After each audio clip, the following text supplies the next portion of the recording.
Write the fractions below in order. I have 1/2, 6/7, and 1/9. What I'm going to do is I'm going to try to draw pictures to help me understand which of these are the smallest, which of these are the biggest, and which of these are in the medium zone. So 1/2.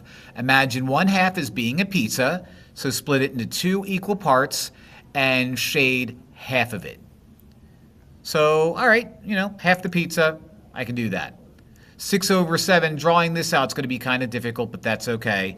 1, 2, 3, 4, 5, 6, 7. I could do better, but that's not the worst.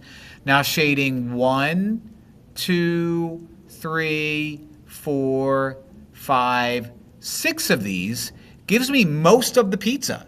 Almost the whole thing. And that makes sense because 6 and 7 are close to each other, so 6/7 is going to be a number closer to 1, whereas we already know a half is a half. So using that logic, I'm still going to draw it out, but if it's 1/9, that number is going to be closer to 0.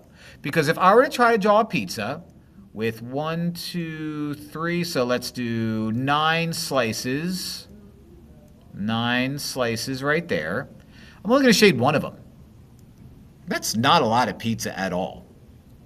So you are going to be the smallest because hardly any of the pizza is shaded. And again, that makes sense because 1/9, 1 and 9, those aren't really close to each other.